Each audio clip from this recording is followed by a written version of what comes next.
ចាសូមគោរពនិងជម្រាបសួរទៅដល់ពុកម៉ែបងប្អូនដែលនិយមតាមដានទស្សនានៅ Channel ស្រីពេជ្រ Official សូមជួយចុច Subscribe និង Share ដើម្បីទទួលបាននៅវីដេអូហោរាសាស្ត្រប្រចាំថ្ងៃនៅថ្ងៃបន្តទៀតសម្រាប់ថ្ងៃនេះ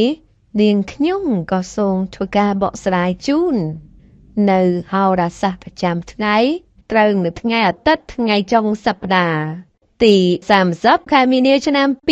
2025នេះសម្រាប់ក្បួនជាតិនៅមុខគេនេះ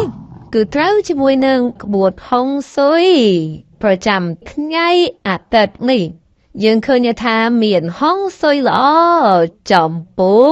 ការចាប់ផ្ដើមសាងសង់ហុងស៊ុយល្អចំពោះការផ្លាស់ប្ដូរក្រែហុងស៊ុយល្អចំពោះការជួសជុលផ្ទះ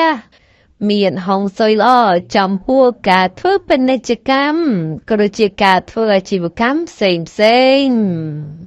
មានហុងស៊ុយល្អចំពោះការទទួលបានការងារដែលថ្មីហុងស៊ុយល្អចំពោះការផ្លាស់ប្ដូរក្រែហុងស៊ុយល្អចំពោះការបន់ស្រន់សុំសំណាងល្អហុងស៊ុយល្អចំពោះការជួសជុលផ្ទះហុងស៊ុយល្អចំពោះការដឹកជញ្ជូនក៏ដូចជាហុងស៊ុយល្អចំពោះការរៀបអាពាហ៍ពិពាហ៍ជាដើមនេះគឺជាក្បួនហុងស៊ុយប្រចាំថ្ងៃអាទិត្យទី30ខែមីនាឆ្នាំ2025នេះយើងឃើញថាតើតើមជាមួយនឹងក្បួនហុងស៊ុយក៏បានបង្ហាញអំពីឆ្នាំដិឆុងក៏ឃើញថាគឺឆ្នាំខាលឆុងគ្នាជាមួយនឹងឆ្នាំវកលោកអ្នកដែលកើតឆ្នាំខាលលោកអ្នកដែលកើតឆ្នាំវកបើកាលណានៅជាមួយគ្នាឃើញថាមិនជាល្អនោះទេគឺអាចបង្កគ្រោះបង្កបញ្ហាបង្កផលលំបាកចូលមកកាន់ជីវិតរបស់លោកអ្នកផងដែរជាបន្តទៅទៀតអ្នកគ្រូក៏សូមធ្វើការបកស្រាយនៃក៏តងជាមួយនឹងក្បួនយាមក្រឡាវិញម្ដងចាលោកអ្នកដឹងទេថាវេលាពេលព្រឹកចាប់ពីម៉ោង 6:00 ទៅដល់ម៉ោង 8:24 នាទីគឺជាពេលវេលាលាបជ័យដោយឡែកចំពោះពេលពេញពន្លឺចាប់ពីម៉ោង 8:24 នាទីនោះទៅដល់ម៉ោង 10:48 នាទីនោះគឺជាពេលវេលាគ្រោះថ្នាក់និងសម្រាប់ពេលថ្ងៃត្រង់ចាប់ពីម៉ោង 10:48 នាទីទៅដល់ម៉ោង 1:12 នាទីគឺជាពេលវេលាធម្មតានិងសម្រាប់ពេលរសៀលចាប់ពីម៉ោង 1:12 នាទីទៅដល់ម៉ោង 3:36 នាទីនោះគឺជាពេលវេលាសេរីនិងសម្រាប់ពេលល្ងាចចាប់ពីម៉ោង 3:36 នាទីទៅដល់ម៉ោង 6:00 គឺជាពេលវេលាទុកសោកចាសម្រាប់ពុកម៉ែបងប្អូនទាំងអស់គ្នាបើយោងទៅតាមក្បួនយាមក្រឡាននេះពុកម៉ែបងប្អូនប្រកាសជាឃើញហើយថាគឺបានបែងចែកនៅពេលវេលាល្អក៏ដូចជាបានបែងចែកនៅពេលវេលាដែលមិនល្អដូច្នេះហើយគឺតម្រូវឲ្យពុកម៉ែបងប្អូនធ្វើការជ្រើសរើសយកពេលវេលាល្អក្នុងការចេញដំណើរទាំងអស់គ្នារួមមានគឺនៅពេលព្រឹកក៏ដូចជានៅពេលគឺរសៀលក៏ដូចជានៅពេលថ្ងៃត្រង់សម្រាប់ពេលវេលាទាំង3នេះផងដែរគឺអាចនាំនៅសេចក្តីសុខចម្រើននាំលាភនាំជ័យនាំផ្លែនាំផ្កាមិនតែប៉ុណ្ណោះធ្វើឲ្យជីវិតរបស់លោកអ្នកគឺកាន់តែរីកចម្រើនដាក់ចុះដុះតាមដៃប្រសិនបើចង់បាននៅជោគជ័យខ្លាំងចូលពុកម៉ែបងប្អូនចេញដំណើរចំពេលព្រឹកទាំងអស់គ្នាណាគឺចាប់ពីម៉ោង 6:00 ទៅដល់ម៉ោង 8:24 នាទីព្រោះអីជាពេលវេលាល្អពេលវេលាលាភពេលវេលាជ័យពេលវេលាពិសេសប្រចាំថ្ងៃផងដែរចាដោយឡែកចំពោះពេលវេលាដែលគឺមិនល្អវិញពុកម៉ែបងប្អូនមិនគួរណាចេញដំណើរចំពេលវេលាទាំងនោះទេរួមមានគឺនៅពេលល្ងាចគឺនៅពេលពេញពន្លឺចាជាស្រ័យសម្រាប់ពេលវេលាទាំងពីរនេះផងដែរគឺអាចនាំនៅគ្រោះនាំនៅទុក្ខលំបាកនាំនៅរឿងមិនល្អដែលធ្វើលោកអ្នកពិបាកក្នុងការទប់ទល់ពិបាកក្នុងការដោះស្រាយទៅទៀតនេះឯងគឺជាក្បួនយាមក្រឡាដែលជាក្បួនសំខាន់ តែតាន់ជាមួយនឹងក្បួនក្រុងការមើលទិទាំង8ប្រចាំថ្ងៃអាទិត្យទី30ខែមីនាឆ្នាំ2025នេះលោកអ្នកដឹងទេថាសម្រាប់ក្បួនក្នុងការមើលទិទាំង8នេះគឺមានសារៈសំខាន់ខ្លាំងណាស់ប្រសិនបើលោកអ្នកចេះធ្វើទៅតាមក្បួននឹងទទួលបានផ្លែផ្កាច្រើននាថ្ងៃអាទិត្យនេះជាពំខានសម្រាប់ក្បួនបានបញ្ជាក់ហើយក្នុងថ្ងៃអាទិត្យគឺមានកម្លាំងគឺ6ហើយចំពោះដង្ហើមរស់ក៏ឃើញថាស្ថិតនៅទិសឧត្តរដូចនេះពុកម៉ាងប្អូនទាំងអស់គ្នាមុនពេលធ្វើដំណើរទៅផ្លូវឆ្ងាយឬក៏ទៅបំពេញកិច្ចការងារប្រចាំថ្ងៃផ្សេងផងដែរនោះគឺតម្រូវពុកម៉ាងប្អូនត្រូវទៅបែរមុខទៅរកទិសដែលជាដង្ហើមរស់ប្រចាំថ្ងៃជាមុននេះសិនទៅហើយសឹមចេញដំណើរទៅបំពេញកិច្ចការងារតាមក្រោយនោះទៅអ្វីនឹងល្អប្រសើរទៅកិច្ចការងារនឹងជោគជ័យមិនតែប៉ុណ្ណោះគឺកម្លាំងការពារនឹងថែរក្សាអស់លោកអ្នកពេញមួយថ្ងៃទៅទៀតអញ្ចឹងយើងឃើញថាក្បួនដែលងាយប៉ុន្តែទទួលបានប្រសិទ្ធភាពខ្ពស់គឺក្បួនក្នុងការមើលទិសទាំង8នេះតែម្ដងចាចឹងសង្ឃឹមថាពុកម៉ាងប្អូនគឺអនុវត្តទៅតាមក្បួននេះឲ្យបានគ្រប់គ្នាព្រោះអីគឺមានប្រសិទ្ធភាពខ្លាំងណាស់តែតាន់ជាមួយនឹងហោរាសាស្ត្រប្រចាំថ្ងៃសម្រាប់ពុកម៉ាងប្អូនដែលកើតនៅក្នុងឆ្នាំជាដំបូងគេនេះគឺត្រូវជាមួយនឹងលោកអ្នកដែលកើតឆ្នាំជូតសម្រាប់រាសីរបស់លោកអ្នកដែលកើតឆ្នាំជូតក៏ឃើញថាគឺល្អជាមោសុំនោះទេនាថ្ងៃនេះដំណើរចាក់ចេញគឺពីផ្ទះបើទោះពុំមានជាឧបសគ្គឬក៏បញ្ហាមិនល្អចូលយីក៏ពិតមែនតែបើចង់ពឹងពាក់នរណាម្នាក់ក៏តែងតែពុំសម្រេចគឺជោគជ័យដោយក៏ពំណងនោះឡើយដោយឡែកបើយើងក្រឡេកមកមើលការប្រកបការងាររបស់ពុកម៉ាងប្អូនដែលកើតឆ្នាំសត្វនេះផងដែរលោកអ្នកពុំសូវគួរប្រសើរប៉ុន្មាននោះទេហើយបើមានកិច្ចការងារអ្វីដែលសំខាន់ដែលត្រូវដោះស្រាយក៏ឃើញថាមិនអំណោយផលល្អនោះដែរហេតុនេះបើចង់ពន្យាពេលក៏ជាការប្រពេអ្នកប្រកបរបររកស៊ីជួញដូរក៏ជួបបញ្ហាក្នុងការរកប្រាក់ចំណូលបន្តិចហើយប្រាក់បង្វិលដើមទុនក៏ជួបបញ្ហាលំបាកច្រើនផងដែររីឯបញ្ហាសេចក្តីស្នេហ៍ប្រុសស្រីមានការប្រែប្រួលប្រផ្លាព្រោះជួនត្រូវរើគ្នាព្រោះជួនទាស់ទេគ្នាចាជាបន្តទៅទៀតក៏សូមធ្វើការបកស្រាយគុណគូទូទាយគឺត្រូវជាមួយនឹងពុកម៉ែបងប្អូនដែលកើតឆ្នាំឆ្លូវឆ្នាំឆ្លូវដែលសារតែមានទៀតដីដែលសារតែមានពងគឺមនុស្សប្រុសរាសីរបស់លោកអ្នកក៏ឃើញថាគឺធ្លាក់ស្រត់ចុះនៅក្នុងថ្ងៃនេះលោកអ្នកឲ្យប្រយ័ត្នការបាត់បង់ប្រាក់កាសដោយមិនដឹងខ្លួនឬក៏ការទទួលដំណឹងមិនគួរឲ្យសប្បាយចិត្តអ្វីមួយកើតមានឡើងចំពោះបញ្ហាសំខាន់ឬក៏បញ្ហាប្រញាប់បន្ទាន់ក៏ត្រូវតែមានការប្រយ័ត្នប្រយែងលោកអ្នកត្រូវចេះពិភាក្សាជាមួយនឹងអ្នកដទៃហើយធ្វើអ្វីប្រយ័ត្នប្រយែងទើបមិនមានបញ្ហាណាមួយដែលលោកអ្នកពិបាកក្នុងការដោះស្រាយអ្នកប្រកបរបររកស៊ីជួញដូរវិញក៏ជួបបញ្ហាគឺលំបាកក្នុងការតាក់ទាញអតិថិជនបន្តិចឯប្រាក់កម្រៃទៀតសោតក៏ទាល់តែខិតខំខ្លាំងទៅរកប្រាក់ចំណូលគ្រាន់ចិញ្ចឹមគ្រួសារគឺគ្រាន់ទៅរួចចាដោយឡែកចំពោះសេចក្តីស្នេហាប្រុសស្រីកំឡោះក្រមុំចូលប្រយ័ត្នការដើរពីវាលពីកាលនាំតែការរឿងអាក្រក់ណាមួយហើយជួបផលលំបាកនៅគ្រាខាងមុខមានតែទឹកភ្នែកគឺអាចនឹងជូតក្បាលជង្គង់ជាបន្តទៅទៀតអ្នកគ្រូក៏សូមធ្វើការបកស្រាយគុណគូទូទាយនៅជើងលេខនៅឆ្នាំកំណើតជាបន្តទៅទៀតគឺត្រូវជាមួយនឹងលោកអ្នកដែលកើតឆ្នាំខាលដួងចិត្តរាសីរបស់លោកអ្នកនោះក៏ឃើញថាគឺខ្ពស់ត្រដែតត្រដាំក្នុងថ្ងៃនេះលោកអ្នកបើធ្វើអ្វីក៏តែងតែអាចទទួលបានផលសម្រេចតាមបំណងប្រាថ្នាទាំងអស់ព្រមទាំងបាទបងប្អូនញាតិសន្តានជួយជ្រោមជួយជ្រែងផងដែរដោយឡែកនៅក្នុងថ្ងៃនេះការប្រកបការងារប្រលិតផលល្អបំផុតសម្រាប់កិច្ចការងារសំខាន់ឬក៏កិច្ចការងារចាំបាច់ណាមួយអ្នកប្រកបរបររកស៊ីជួញដូរលៀបធ្លាប់តែបលហួរ ឬក៏ជួបភាពតានតឹងបានផ្លាស់ប្ដូរមកធូរស្រាលបន្តិចវិញហើយបើមានក្រុមអតិថិជនជំពាក់ប្រកាសគេអាចយកមកសងវិញថែមទៀតផងរីឯបញ្ហាសេចក្តីស្នេហ៍ប្រុសស្រីក៏មានការរីកលូតលាស់ទៅមុខនិងកំពុងតែបើកទំព័រថ្មីសម្រាប់អស់លោកអ្នកហើយ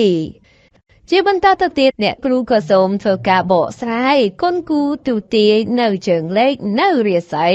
របស់លោកអ្នកដែលកើតឆ្នាំថោះវិញម្ដងដួងចិត្តរាសីរបស់លោកអ្នកក៏ឃើញថាគឺល្អជាមធ្យមនោះទេនាថ្ងៃនេះដំណើរចាក់ចេញគឺពីផ្ទះបើទោះពុំមានជាឧបសគ្គឬក៏បញ្ហាមិនល្អចូលយីក៏ពិតមែនតែបើចង់ពឹងពាក់នរណាម្នាក់ក៏តែងតែពុំសម្រេចគឺជោគជ័យដោយក៏ពំណងនោះឡើយដោយឡែកបើយើងក្រឡេកមកមើលការប្រកបការងាររបស់ពុកម៉ែបងប្អូនដែលកើតឆ្នាំសត្វនេះផងដែរលោកអ្នកពុំសូវគួរប្រសើរប៉ុន្មាននោះទេហើយបើមានកិច្ចការងារអ្វីដែលសំខាន់ដែលត្រូវដោះស្រាយក៏ឃើញថាមិនអំណោយផលល្អនោះដែរហេតុនេះបើចង់ពន្យាពេលក៏ជាការប្រពេអ្នកប្រកបរបររកស៊ីជួញដូរក៏ជួបបញ្ហាក្នុងការរកប្រាក់ចំណូលបន្តិចហើយប្រាក់បង្វិលដើមទុនក៏ជួបបញ្ហាលំបាកច្រើនផងដែររីឯបញ្ហាសេចក្តីស្នេហ៍ប្រុសស្រីមានការប្រែប្រួលប្រផ្លាព្រោះជួនត្រូវរើគ្នាព្រោះជួនទាស់ទេគ្នាចា៎ជាបន្តទៅទៀតអ្នកគ្រូក៏សូមធ្វើការបកស្រាយគុណគូទូទាយនៅជើងលេខនៅឆ្នាំកំណើតគឺត្រូវជាមួយនឹងលោកអ្នកដែលកើតឆ្នាំរោងដោយសារតែមានធាតុមាសដោយសារតែមានពងគឺទេវតាប្រុសដួងចិត្តរាសីរបស់លោកអ្នកនោះក៏ឃើញថាគឺធ្លាក់ស្រុតចោលក្នុងថ្ងៃនេះការពោលពាក្យសម្ដីលោកអ្នកមិនត្រូវសម្ដីតូចសម្ដីធំច្រើនពេកនោះឡើយបើពុំនោះទេងាយនឹងទទួលជារឿងរ៉ាវនឹងរីករាលដាលដែលអាចឈានដល់ការគឺហួងខែងដាក់គ្នាកើតមានឡើងទៅទៀតការប្រកបការងារមិនថាជាកិច្ចការងារជាមន្ត្រីរាជការឬក៏ក្រុមហ៊ុនឯកជនក្តីក៏មានភាពប្រទាំងប្រទើខ្លះផងដែរព្រោះតែក្រុមមនុស្សចាំតែចាប់កំហុសនិងព្យាបាទយីក៏ច្រើនអ្នកប្រកបរបររកស៊ីជួញដូរមានដំណើរការទៅមុខយ៉ាប់យ៉ឺនបន្តិចក៏ពិតមែនតែក៏មានភាពសុខដុមប្រពៃផងដែរដែលឡែកចំពោះសេចក្តីស្នេហាប្រុសស្រីកំឡោះក្រមុំមានការជឿនលឿនទៅមុខតិចតួចបើថយក្រោយវិញនោះក៏ឃើញថាឆាប់រហ័សណាក៏បីប្រយ័ត្នប្រយែងឲ្យបានមែនតែនចាជាបន្តទៅទៀតអ្នកគ្រូក៏សូមធ្វើការបកស្រាយគុណគូទូទាយនៅជើងលេខនៅរាសីរបស់លោកអ្នកដែលកើតឆ្នាំម្សាញ់វិញម្ដងលោកអ្នកដឹងទេថាសម្រាប់ជើងលេខសម្រាប់រាសីរបស់លោកអ្នកដែលកើតឆ្នាំម្សាញ់ក៏ឃើញថាពោះត្រដាត់ត្រដាំបើលោកអ្នកទទួលគឺជោគជ័យអ្វីមួយហើយចូលកុំមានចិត្តគឺអួតក្អេងក្អាងឲ្យសោះប្រយ័ត្នគឺបែរជាកើតនៅរឿងរ៉ាវអាចខាតបង់នៅលៀបសក្ការៈទៅវិញក្នុងថ្ងៃនេះដំណើរជីវិតរបស់លោកអ្នកក៏ឃើញថាល្អប្រសើរដូច្នេះហើយបើចង់ពឹងពាក់អ្នកដទៃដោយមានការខ្ចីអ្វីមួយតែងតែសម្រេចជោគជ័យផងដែរចំពោះគឺលោកអ្នកដែលប្រកបរបររកស៊ីជួញដូរមានការចម្រុងចម្រើនលូតលាស់និងបើចង់បើករបរថ្មីផងដែរនោះក៏តែងតែទទួលបានលទ្ធផលល្អជាជាងផលអាក្រក់ជានិច្ចរីឯបញ្ហាសេចក្តីស្នេហាប្រុសស្រីកំឡោះក្រមុំក៏មានការនឹករលឹកហើយក៏មានការប្រស្រ័យទាក់ទងគ្នាល្អណាស់ចាជាបន្តទៅទៀតអ្នកគ្រូក៏សូមធ្វើការបកស្រាយគុណគូទូទាយនៅជើងលេខនៅរាសីរបស់លោកអ្នកដែលកើតឆ្នាំមមីវិញម្ដងចាចំពោះរាសីប្រជាជើងលេខរបស់លោកអ្នកដែលកើតឆ្នាំមមីក៏ឃើញថាល្អជាមធ្យមនោះទេក្នុងថ្ងៃនេះលោកអ្នកមិនត្រូវមានចិត្តមួម៉ៅក្រៅក្រហាយឲ្យសោះប្រយ័ត្នរឿងរ៉ាវខ្លះខ្លួនឯងត្រូវសោះបែរជាคล้ายទៅជាជនរងគ្រោះទៅវិញទាំងស្ត្រីទាំងបុរសដំណើរជីវិតរបស់លោកអ្នកក៏ជួបបញ្ហាស្មុគស្មាញបន្តិចហើយរាល់ការប្រកបកិច្ចការងារតតែខិតខំប្រឹងប្រែងខ្លាំងទើបទទួលជោគជ័យជំនួយធំទៅរួចអ្នកប្រកបរបររកស៊ីជួញដូរទាំងការជួញទីចិត្តឆ្ងាយការរកផលកម្រៃទោះជួបផលលំបាកក៏មានការហូរចូលមួយគ្រាន់បំពេញបំពង់វិញចឹងផងដែរលើឡែកចំពោះសេចក្តីស្នេហ៍ប្រុសស្រី កុំធ្វើអ្វីមួយដែលជ្រួលជ្រើមខុសបែបបទព្រោះសុបសឹងតែនាំមកនៅសេចក្តីទុក្ខសោកមកវិញតែប៉ុណ្ណោះជាបន្តទៅទៀតអ្នកគ្រូក៏សូមធ្វើការទូទាយបំហាញនៅជើងលេខនៅឆ្នាំកំណើតគឺត្រូវជាមួយនឹងលោកអ្នកដែលកើតឆ្នាំមុំម៉ែឆ្នាំមុំម៉ែជប់ស្តារិស័យរបស់លោកអ្នកនោះក៏ឃើញថាគឺធ្លាក់ស្រុតចោលនាថ្ងៃនេះបើទោះបីលោកអ្នកសម្រេចចិត្តអ្វីមួយគឺផលសម្រេចនោះតែងតែពុំសូវឆ្លើយតបដូចជាគាត់បំណងនោះឡើយហើយពិសេសងាយជួបបញ្ហាលំបាកនាពេលក្រោយថែមទៀតផងក្នុងថ្ងៃនេះការប្រកបការងារអ្វីលោកអ្នកក៏គប្បីមានការប្រយ័ត្នប្រយែងបន្តិចព្រោះក្រុមមនុស្សអាក្រក់តាមយាយីនោះក៏មានច្រើនអ្នកប្រកបរបររកស៊ីជួញដូរការជួញទីចិត្តឆ្ងាយក្តីគឺជួបផលលំបាកក្នុងការរកផលចំណូលណាស់ដែរហើយក្រៅពីនេះលោកអ្នកគូប្រយ័ត្នប្រយែងការមានជំនួយវិទ្យថែមទៀតផងរីឯបញ្ហាសិបេស្នេហ៍ប្រុសស្រីកំឡោះក្រមុំកុំចង់សាឡបងកម្មគុណប្រយ័ត្នត្រូវមករេតពន្ធភាពទុកសោកនាពេលក្រោយហើយនាំជីវិតមិនភ្លឺស្វាងតាមអ្វីដែលជីវិតត្រូវមាននោះទេចា៎ជាបន្តទៅទៀតអ្នកគ្រូក៏សូមធ្វើការទូទាយបកស្រាយនៅជើងលេខនៅឆ្នាំកំណើតគឺត្រូវជាមួយនឹងលោកអ្នកដែលកើតឆ្នាំវប់រសារតែមានធាតុដែករសារតែមានពងគឺយៈប្រុសរាសីរបស់លោកអ្នកក៏ឃើញថាគឺខ្ពស់ត្រដែតត្រដើមក្នុងថ្ងៃនេះឃើញថាឱកាសល្អមកដល់ហើយដូច្នេះលោកអ្នកត្រូវតែរវិះរវៃប្រញាប់ប្រញាល់ដៃជើងបន្តិចពីព្រោះនេះជាពេលវេលាមាសពេលវេលាប្រាក់ទោះបីធ្វើអ្វីក៏ដោយលោកអ្នកតោងតែងប្រញាប់ប្រញាល់ដៃជើងហើយត្រូវចងចាំថាធ្វើច្រើនទទួលផលច្រើនទៅតាមនោះផងដែរសម្រាប់អ្នកប្រកបរបររកស៊ីជួញដូរវិញមានភាពលូតលាស់ល្អទៅមកនឹងការរកប្រាក់កម្រៃទៀតសោតក៏គ្រាន់ក៏ប្រសើរជាងមុនដោយឡែកចំពោះសម្ព័ន្ធវាសនាប្រុសស្រីកំឡោះក្រមុំឬក៏ពូម៉ៃក្តីក៏ជួបរឿងការយល់ខុសនិងភាពប្រឆាយប្រច័ណ្ឌកំពុងតែចូលលុកលុយច្រើនដូច្នេះត្រូវកាត់បន្ថយការបង្កចំនួនចេញពីខ្លួនខ្លះក៏កាន់តែល្អប្រសើរជាបន្តទៅទៀតអ្នកគ្រូក៏សូមធ្វើការទូទាយបកស្រាយនៅជើងលេខនៅឆ្នាំកំណើតគឺត្រូវជាមួយនឹងលោកអ្នកដែលកើតឆ្នាំរោកាឆ្នាំរោកាដែលសារតែមានធាតុដែកដែលសារតែមានពងគឺយៈប្រុសរាសីរបស់លោកអ្នកក៏ឃើញថាគឺល្អជាមួយជុំនោះទេរាសីជើងលេខឃើញថានៅកម្រិតល្អជាមួយជុំដូច្នេះហើយការធ្វើដំណើរពេលយប់ប្រឡប់ពុំសូវជាមានសុខសុវត្ថិភាពទេគួរបន្ថែមការប្រុងប្រយ័ត្នទាំងបរិសទាំងស្ត្រីការប្រកបការងារលោកអ្នកមិនអាចយកភាពមោហៈទោសៈមកដាក់ខ្លួនបាននោះឡើយ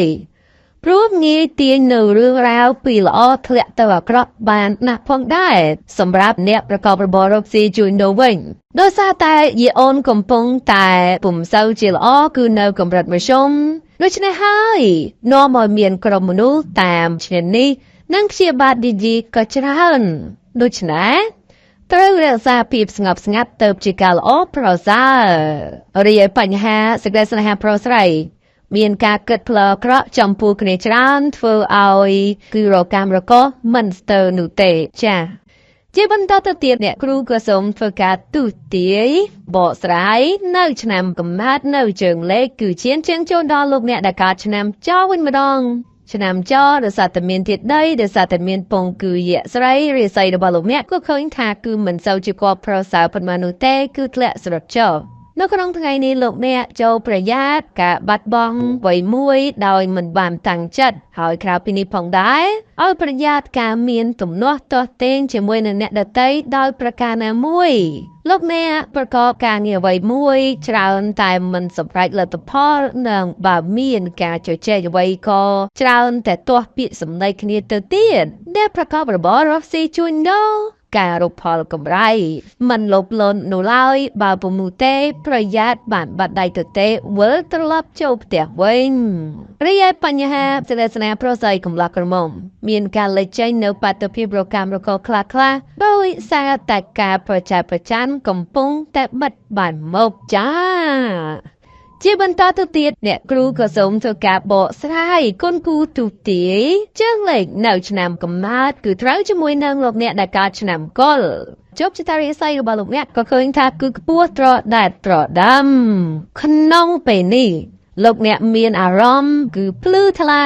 ក៏ដូចជាមានគំនិតប្រាជ្ញាក៏ឃើញថាឆ្លាតវៃទោះចង់ធ្វើអ្វីមួយ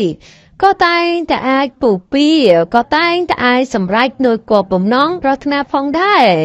ម្ល៉េះហើយបើទោះបីធ្វើអ្វីក៏ដោយតែងតែមានលក្ខណៈពេញដៃពេញជើងនិងមានជោគមានជ័យជាច្រើនផងដែរសម្រាប់អ្នកប្រកបរបររកស៊ីជួញដូរលោកអ្នកទទួលរងនូវការនឿយហត់និងទទួលរងនូវសម្ពាធក៏ច្រើនប៉ុន្តែយ៉ាងណាផលកម្រៃក៏គ្រាន់បានមួយចាយវាយទប់ទល់ដោយឡែកចំពោះសម្ព័ន្ធវិស្នេហាប្រុសស្រីក៏មានភាពគឺស្រស់ស្រាយប្រៀបដូចជាត្រីក្នុងទឹកនារដូវខែវស្សាដូច្នោះផងដែរចា៎សម្រាប់ការពុនគូទូទាយនៅជើងលេខនៅហោរាសាស្ត្រប្រចាំថ្ងៃក៏ត្រូវបានបញ្ចប់ផងដែរខណៈពេលនេះដែរនាងខ្ញុំស្រីពេជ្រសូមធ្វើការអធិស្ឋានរាល់កំហុសខុសឆ្គងនៅក្នុងការអានជូនក៏ដូចជាពាក្យពេចន៍នៅអក្ខរាវិរុទ្ធដោយមិនបានត្រឹមត្រូវនាងខ្ញុំសង្ឃឹមថាពុកម៉ែបងប្អូនជួយចុច like និងចុច subscribe នៅ channel ថ្មីនេះផងខណៈពេលនេះដែរនាងខ្ញុំក៏សូមអរគុណនិងសូមគោរពលា